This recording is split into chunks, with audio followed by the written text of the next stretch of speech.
बच्चों चलते हैं मेंटल मैथ क्लास 7 के नेक्स्ट क्वेश्चन की तरफ। बच्चों हम इस सीरीज में कर रहे हैं चैप्टर नंबर 3।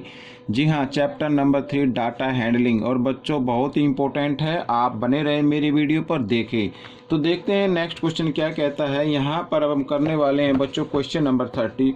जैसा कि ये आप अपनी स्क्रीन पर देख पा रहे हैं, यहाँ पर एक 30 का कुछ डाटा गिवन है, ठीक है। और 30 से लेके 33 तक ये क्वेश्चन हमें सोल्व करने हैं और आप अपनी स्क्रीन पर देख पा रहे हैं। तो मैं आपको इसको 1 बाय 1 करके दिखाता हूँ। देखिए जैसे इसमें लिखा find the probability of getting an odd number, ठीक है। यहाँ पर आप ये देख रहे हैं इसका जो डाटा दिया हुआ है, ठीक है। ये आउटकम्स हैं और ये फ्रीक्वेंसी है और डाइस को 100 टाइम्स थ्रो किया गया है, ठीक है बच्चों। यहाँ पर आइए करना शुरू करते हैं।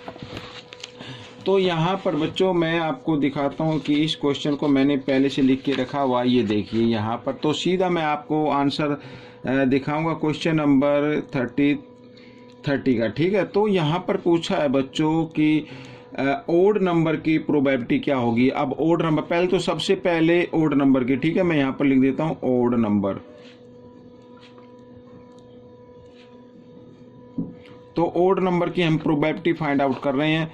तो यहाँ पर सबसे पहले टोटल जो है वो बच्चों वो लिख लेते हैं। टोटल तो 100 ही है, ठीक है। अब इसमें ओड नंबर की क्या होगी, देखो जैसे 1 है ओड नंबर है, ये 3 है और ये 5 है, ठीक है। ये सभी क्या है, ओड नंबर है। अब इनकी फ्रीक्वेंसी क्या है, देखिए यहाँ पर 18 आई हुई है और यहाँ पर ये 14 है और फिर ये इधर ये क्या है 21 है। तो आइए इनको ऐड करके देख लेते हैं। यहाँ पर आएगा 13 का 3 कैरी 1 2 4 और 1 5, तो 53/100 आ गया बच्चों ओड नंबर की प्रोबेबिलिटी। अगर इसको हम पॉइंट में लिखना चाहे तो लिख सकते हैं 53 लिखिए और इसमें 2 0, तो पीछे से 2 डिजिट के बाद डेसिमल लगाना 1 2 यहाँ पर। तो इस तरीके से अब हम इसको लिख सकते हैं बच्चों। तो क्वेश्चन नंबर 33 सोल्व हो गया है। अब हम 34 सोल्व हो गया है। अब हम करने वाले हैं क्वेश्चन नंबर 31, ठीक है। 31 को भी पहले हम क्या कर लेते हैं, रीड कर लेते हैं। यहाँ पर देखिए लिखा find the probability of getting a number less than 3, ठीक है। 3 से कम नंबर की जो प्रोबेबिलिटी में फाइंड आउट करनी है, 3 से कम नंबर। तो यहाँ पर पहले मैं लिख लेता हूँ लेस देन 3, ठीक है, इसकी प्रोबेबिलिटी। तो टोटल नंबर तो आप लिख लीजिए नीचे 100 होता है, लेस 3 से कम, 3 से नंबर कम होते हैं 1 और 2। और इनकी क्या है प्रोबेबिलिटी, ये देखो यहाँ पे फ्रीक्वेंसी क्या है 21 और 9। 21 और 9 को अगर हम ऐड कर दें यहाँ पर तो आता है 30, ठीक है। और 0 से 0 हम डिवाइड कर देंगे तो यहाँ पर 3/10 आ गया। अगर आप इसको डेसिमल में लिखना चाहे तो लिख सकते हैं। इसमें 1 0 पीछे से 1 डिजिट के बाद आप डेसिमल लगा लीजिए, ये आ गया बच्चों यहाँ पर, ठीक है। तो ये क्वेश्चन नंबर 31 हो गया है। अब हम करेंगे क्वेश्चन नंबर 32। इसको भी रीड कर लेते हैं पहले बच्चों। यहाँ पर देखिए लिखा find the probability of getting a composite number, ठीक है। कंपोजिट नंबर की प्रोबेबिलिटी हमें फाइंड आउट करनी है। तो यहाँ पर मैं पहले लिख लेता हूँ कंपोजिट नंबर, ये नंबर।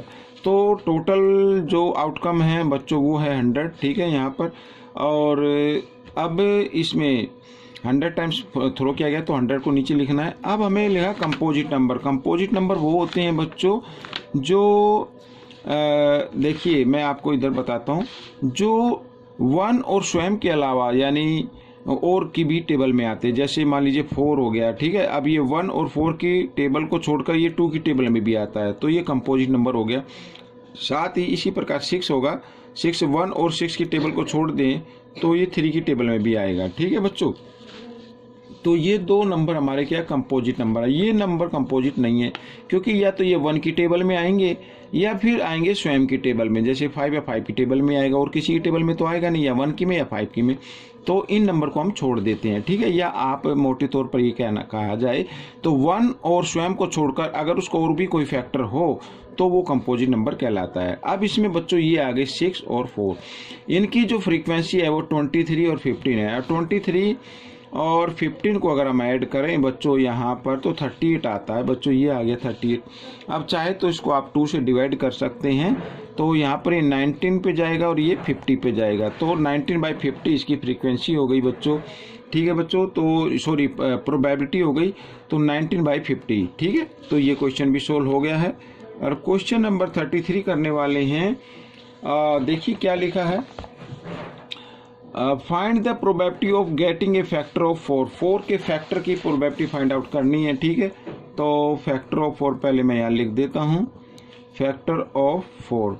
तो यहाँ पर टोटल नंबर लिख लेते हैं 100।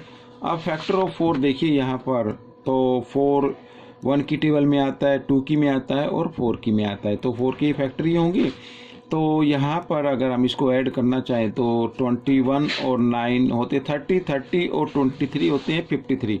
तो 53/100 आ गया, या तो आप इसको लिख सकते हैं 53 2 0, तो पीछे से 2 डिजिट के बाद डेसिमल लगा दीजिए, ये आपकी प्रोबेबिलिटी आ गई। ठीक है बच्चों, तो ये क्वेश्चन जो 30 से 33 तक करने थे वो सॉल्व हो गए हैं। आपको कैसे लगे मुझे ज़रूर बताना।